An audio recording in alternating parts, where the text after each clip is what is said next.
সত্যের আলো যত উজ্জ্বল হয় তত গভীর হয় অন্ধকারের ব্যাখ্যা। যে জানে না সে শান্ত, যে জানে সে দগ্ধ হয় সত্যের উত্তাপে। আজকের অধ্যায়ে পদজার জীবনের লুকোনো অধ্যায়গুলো স্পর্শ করবে পূর্ণার হৃদয়কে, যেখানে থাকবে প্রশ্ন, থাকবে কষ্ট, আর থাকবে সেই সত্যের মুখোমুখি হওয়ার ভয়। হ্যালো বন্ধুরা, আমি রোকসানা আছি তোমাদের সাথে, আর তোমরা আছো রোকসানাস লাইভ ক্যানভাসে। আজ আমরা শুরু করতে যাচ্ছি ইলমা বেহরোজের আমি পদজ উপন্যাসের 81তম পর্ব। এই পর্বে পূর্ণা অবশেষে জানতে পারবে পদজার জীবনের সমস্ত সত্য, কিন্তু পূর্ণার হৃদয়ে নেই পদজার মতো এত সহ্য শক্তি। চলো তবে শোনার জন্য প্রস্তুত হই আজকের অধ্যায়। পর্ব নাম্বার 81। পদজা পূর্ণার মনের অবস্থা টের পাচ্ছে, তার মতো সহ্য শক্তি নেই পূর্ণার। পদজা পূর্ণার হাতের পিঠে চুমু খেয়ে বলল, মন এত দুর্বল হলে কি চলে? পূর্ণা পদজার দিকে তাকালো। পদজা চোখের ইশারায় বাকিটুকু পড়তে বলে। পূর্ণা এক হাতের তালু দিয়ে চোখের জল মুছে পড়া শুরু করলো। আমাদের দাদুর সঙ্গ পেয়ে আমির ছোট থেকেই নিষ্ঠুর প্রকৃতির হয়েছে। কাকার কথায় দাদু আমিরকে আলাদা করে সময় দিতেন। আমির কাকার বড় শিকার ছিল। আমিরের চালচলন ছিল অন্যরকম। তাকে ছোট থেকে শিক্ষা দেওয়া হয়েছে মেয়েরা ভোগের বস্তু, শিখিয়েছে টাকার ক্ষমতা আর পৈশাচিক আনন্দ কেমন। দাদু শুরু থেকে সব জানেন। তিনি কাকা আর আব্বাকে উৎসাহিত করতেন, আমাদের দাদাকেও সাহায্য করেছেন।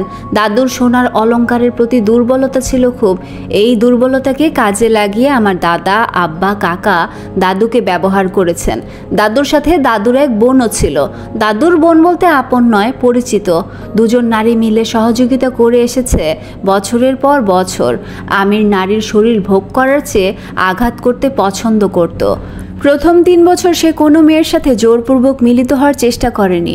সবসময় প্রতিটি মেয়ের মৃত্যুদণ্ড দেওয়ার দায়িত্ব নিয়েছে। প্রথম আমার খারাপ লাগতো, কিন্তু একসময় অভ্যস্ত হওয়ার সাথে উপভোগ করতে থাকি। আমিরের যখন 18 বছর বয়স, তখন সে যৌনতার প্রতি আগ্রহী হয়ে ওঠে। পাশের গ্রামের এক মেয়ের সাথে প্রেমের সম্পর্ক গড়ে তুলে। মেয়েটা দেখতে মিষ্টি ছিল।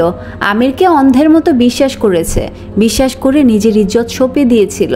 বিনিময়ে এর পরদিন লাশ হয়ে নদীর ঢেউয়ে ভেসে যেতে হয়েছে। আমিরের নারী আসক্তি তীব্র হয়ে ওঠে, কিন্তু জোরপূর্বক কিছু করতে সে নারাজ। বেছে নেয় ছলনার পথ, প্রতারণার পথ। কতগুলো মেয়েকে সে ঠকিয়ে ভোগ করেছে তার হিসেব নেই আমার কাছে। ঢাকায় পড়তে গিয়ে কারো মাধ্যমে নারী পাচারের সাথে যুক্ত হয়। তারপর আর পেছনে তাকাতে হয়নি। টাকার পাহাড় গড়ে ওঠে।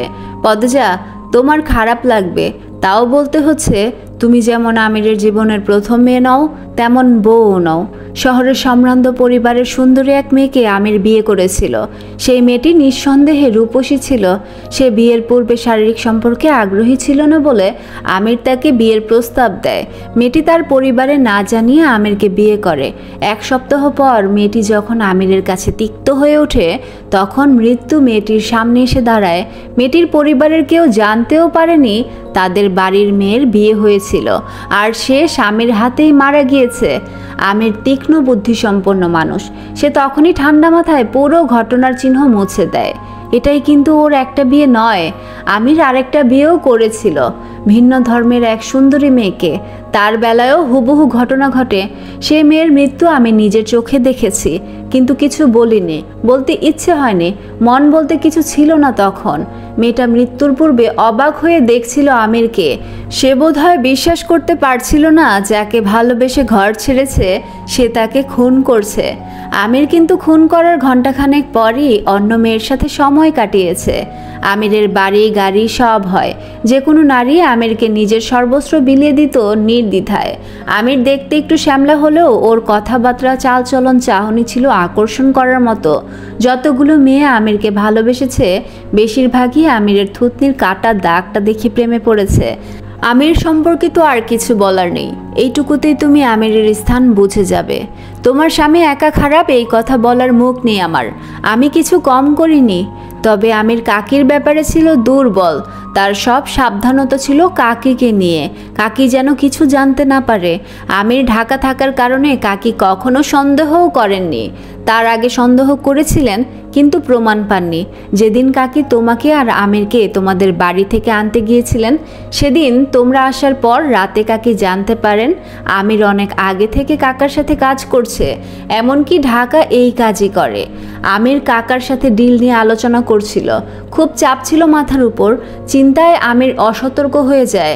কাকির ঘরেই কাকার সাথে নারী পাচারের বিষয়ে কথা বলছিল, আর কাকিও সব শুনে ফেলেন। তিনি খুব কাঁদেন, রাগে আমিরকে অনেকগুলো থাপ্পড় দেন। আমির কিছু বলেনি, চুপচাপ থাপ্পড় খেয়েছে। কাকি আমিরকে নিষেধ করেন আমির যেন আর আম্মা না ডাকে, আর যেন দেখা না করে। আমির কাকিকে সামলানোর অনেক চেষ্টা করেছে, পারেনি। কাকির খুব কষ্ট হচ্ছিল। ঘৃণায় আমিরের শার্ট টেনে হিঁচড়ে ছিঁড়ে ফেললেন। কাকির নখের দাগ আমিরের পেটে বুকে হয়তো এখনও আছে। কাকির বেঁচে থাকার সুতোটাই ছিঁড়ে যায়। সারা রাত্রি হাউমাউ করে কেঁদেছেন। অনেকবার কাকিকে সান্ত্বনা দিতে গিয়েছিলাম, কিন্তু সাহস হয়নি। আমি নিজেই তো একটা নিকৃষ্ট মানব। আবার সেদিন রাতে তুমি রুম্পার সাথে ছিলে। রুম্পা যদি সব বলে দেয় তোমাকে, সে ভয়ে আমি রিদওয়ানকে পাহারায় রেখেছিল। লতিফাকে দিয়ে খাবারে ঔষধ মিশিয়ে দিয়েছিল যাতে রুম্পা ঘুমিয়ে পড়ে।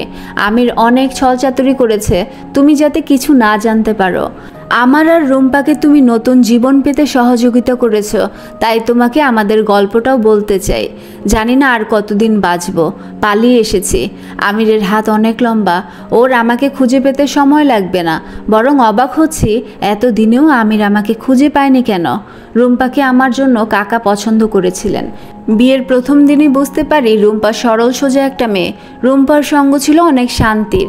কখন যে ভালোবেসে ফেলি বুঝিনি। বিয়ের মাস কয়েক পর বৈশাখ মাসে আমি পাতাল ঘরে ছিলাম। আমার সামনে নগ্ন মেয়ে ছিল। তখন পাতাল ঘরের চারপাশে এত নিরাপত্তা ছিল না। হুট করে দেখি রুম্পা চলে এসেছে। তারপরের দিনগুলো বিষাক্ত হয়ে ওঠে। রুম্পাকে রেদওয়ান মারে, আব্বা মারে, কাকা মারে।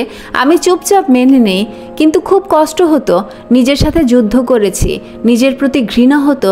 স্বামী হিসেবে নিজেকে ব্যর্থ লাগতো। রিদওয়ান আমার অজান্তে আমার ভালোবাসার বউকে ধর্ষণ করে। এই খবর ধর্ষণের এক সপ্তাহ পর শুনেছি, কিন্তু আমি এমনই কাপুরুষ যে রিদওয়ানকে মারতে গিয়ে উল্টো মার খেয়ে চুপ হয়ে গিয়েছি। রুম্পা তেজি মেয়ে ছিল। ও রাগে বারবার বলেছে পুলিশের কাছে যাবে, সব বলে দিবে।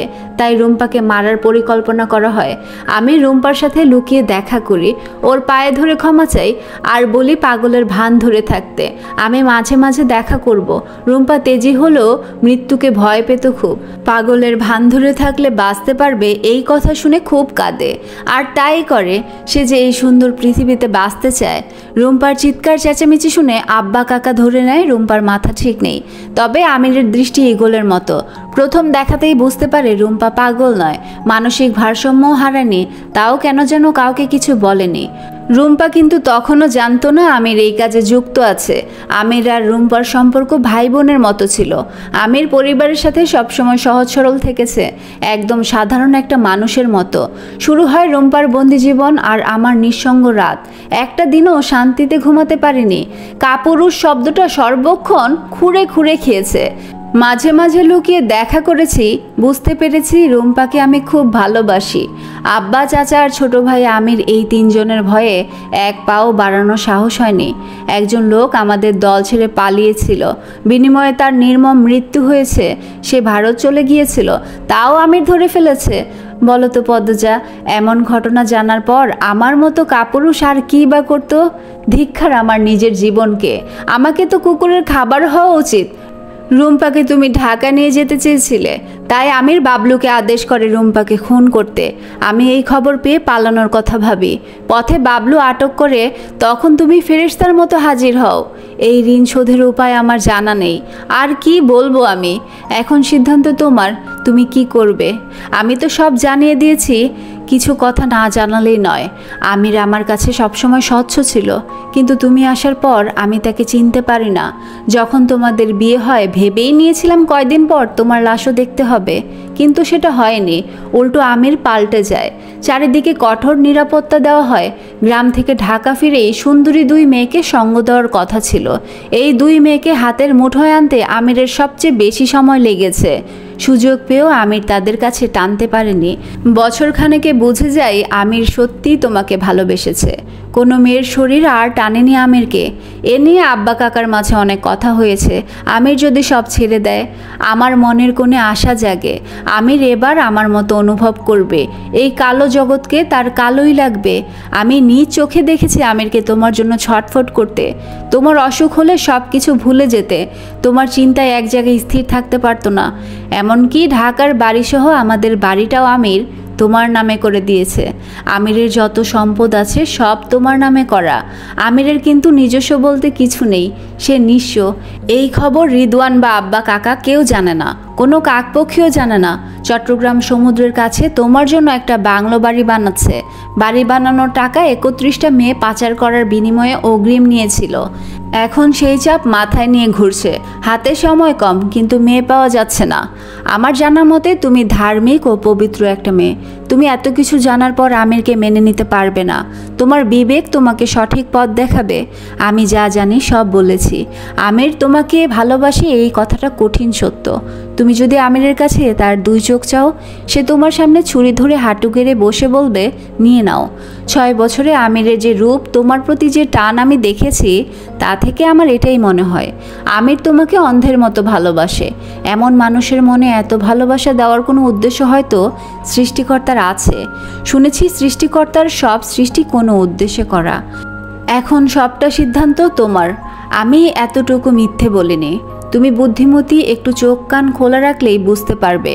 যে পদক্ষেপই নাও না কেন সাবধান থেকো। আমিরের চোখ ফাঁকি দিয়ে একটা পক্ষীও উড়ে যেতে পারে না।